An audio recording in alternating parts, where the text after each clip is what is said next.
Here we go for the next free Active Directory training video for the 7640 course. In this video, I will look at the 5 operation master roles that are found in Active Directory. Active Directory is a multi-master replication system, but some operations are best performed on one server at a time. By having these operations performed in one place at a time, this allows one server to be responsible for these changes. Having the operation only on the one server ensures that when an operation is performed, the result is consistent across all the Active Directory databases and also eliminates the possibility of replication conflicts. In Active Directory, there are 5 operational master roles, otherwise known as FSMO roles. FSMO stands for Flexible Single Master Operation. Some of these master roles work on the whole forest and others work at the domain level. You are free to move these operational master roles from one domain controller to another domain controller. When deciding which domain controllers these roles should be on, it is important to ensure that they are available when required. If an operational master role is not available, certain Active Directory operations can fail. Depending on the operational role, it may affect either a single domain or the entire forest. I will start with the forest-wide roles, of which there are 2. The first role is the Schema Master. The Schema Master contains the layout or structure of all the data in the Active Directory database. For example, a user account by default can include information such as the person's job title and phone numbers. If, for example, you wanted to add a person's pay grade, you could change the schema to include this information. Some software, such as Exchange, will expand the schema to fit more information in. Making changes to the schema is a very important decision because once you add additional attributes or objects to the Active Directory database, they cannot be removed. Since the schema defines the Active Directory database across a forest, there is only ever one schema operation role per forest. If the server with the schema role is not present, then you cannot make changes to Active Directory schema. If you want to test changes to the schema before trying them in your production environment, you would first create a new forest in a test environment. If you want to make schema changes in an environment with multiple forests, you would need to make a change to all the schema masters in all the different forests. Once a change is made on the domain controller holding the schema master role, the schema master is responsible for ensuring that this change is replicated to the other domain controllers. The next forest-wide operational master role is the domain naming master. The domain naming master is used whenever you add a domain or remove a domain from the forest. The domain naming master ensures that 2 domains are not added with the same name. If the domain naming master is not available, you will not be able to add or remove any domains in the forest. Once again, this role is only on one domain controller in the forest. Due to the schema master and domain naming master not being used very often, Microsoft recommends both of these roles be stored on the same server for ease of administration. The last 3 operational master roles are domain-wide. For each domain in your forest, you will have 3 of these operational master roles. The first of these 3 operational master roles is the RID master. The RID master, RID standing for Relative Identifiers, is responsible for allocating RID pools. These RID pools are essentially a lot of sequential numbers used in SIDs. Every object in Active Directory has a SID, or Security Identifier, associated with it. This SID is basically a unique number which Active Directory uses to identify the object. Every user account will have a SID, and also a username associated with it. The username is used by us humans as it is easy for us to remember. The SID is used by Windows as computers work better with numbers. Since Active Directory user accounts primarily work against a SID, this is why you can easily change a username and not have to change any of the permissions associated to that user. Any file that has permissions assigned to that user will be referenced back to that SID. When a username changes, Windows will simply display the new username that is associated with that SID. If you delete a user or an object in Active Directory, that SID is lost.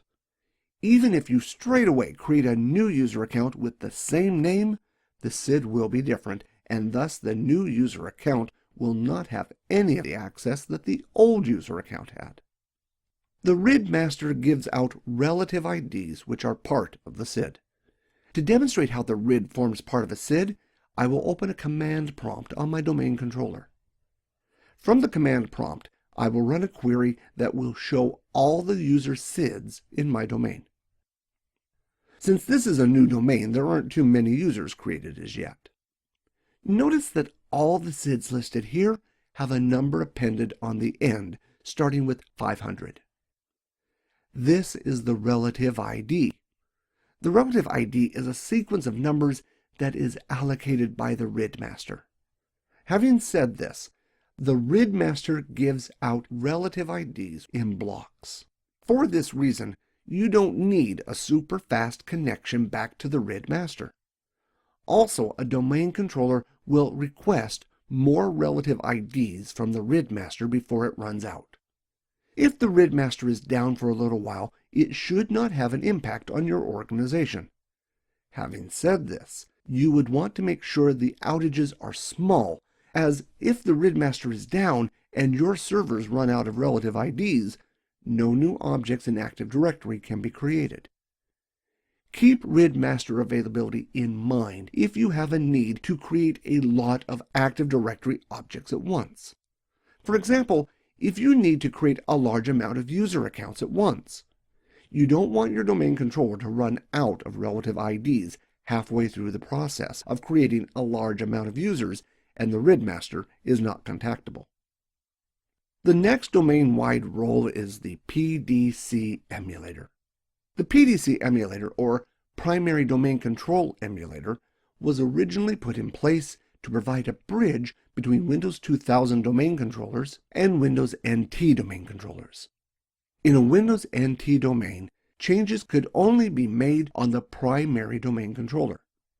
When you upgraded a domain from Windows NT to a Windows 2000 domain, any Windows NT domain controllers left in the domain could only communicate with the PDC emulator. Back in those days, it was a very important role. Nowadays, it is unlikely that you will have any Windows NT domain controllers, and in fact, Windows NT domain controllers are not supported when you install a Windows Server 2008 domain controller. Even though the need of the PDC emulators is deprecated, it still does perform some important tasks in your domain. The first task that the PDC emulator is responsible for is keeping the time accurate in the domain. Usually, you would ensure your PDC emulator is syncing its time with an official external time source. These official external time sources are very accurate as they usually use an atomic clock to keep time. Atomic clocks are the most accurate clock ever built. Microsoft keeps a list of trusted external time clocks on their website. It is best to use the closest of these official time sources to your site to keep your PDC emulator time accurate. The other domain controllers in the domain will sync their time off the PDC emulator. The clients on the network will, in turn, sync their time from their local domain controller. For this reason, it is important to ensure that the clock on your PDC emulator is as accurate as possible, as all other computers in your domain will directly or indirectly get their time from it. The next task the PDC emulator performs is when a password is changed in the domain. When a password is changed, the password is replicated to the PDC using urgent replication. This means the PDC emulator is considered the most up-to-date source of password changes. For this reason, if an incorrect password is given to a domain controller, the domain controller can contact the PDC emulator, who will have the final say if that user is allowed on the network with that password. If you are using Distributed File System, or DFS, the PDC emulator plays an important part in keeping DFS up to date and consistent. When changes are made to DFS, these changes are made on the PDC emulator. If this causes too much load, which can occur on large DFS implications, this can be disabled so the PDC emulator is not required to make DFS changes. Lastly, when you modify group policy, the group policy editor will automatically default to the PDC emulator and make the changes there. You can change this and use a different domain controller, but it is important to understand that this is the default location.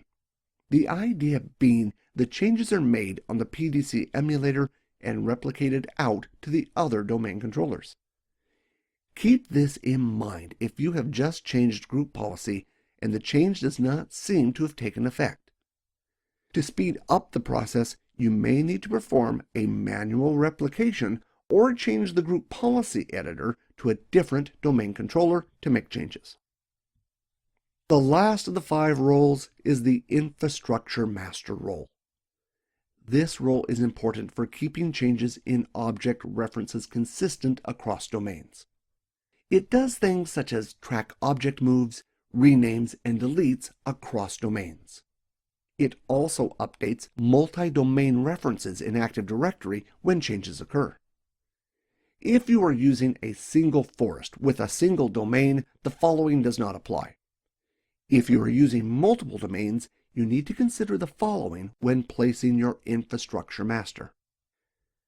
In Windows Server 2008, in a multi-domain environment, you need to ensure that the domain controllers holding this role are available.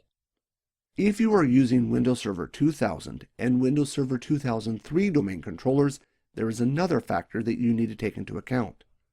In a multi-domain environment, the infrastructure master updates references to multi-domain objects when changes occur. If you are using Windows Server 2000 or Windows Server 2003 and the domain controller holding the infrastructure master role is a global catalog server, this can cause problems. This occurs because when the infrastructure master finds a change, it refers to the local global catalog, which will always be up to date. Since the infrastructure master thinks the change has already been made, it will not notify any other domain controllers a change has occurred. To fix the problem, ensure that all domain controllers in the forest are global catalog servers, so they always have up-to-date changes. If you cannot do this, make sure the infrastructure master is not a global catalog server. This is a bug in previous versions of Windows when in a multi-domain environment. In Windows Server 2008, Microsoft appears to have fixed the problem. Remember that if you are using a single forest and a single domain, you don't need to worry about this. This problem only occurs in a multi-domain environment. This concludes how the 5 Operation Master roles work in Active Directory. In the next video, I will look at how you can move these roles around from domain controller to domain controller. Thanks for watching our always free training videos. Please feel free to check out any other free videos on this course and other courses on our webpage or YouTube channel.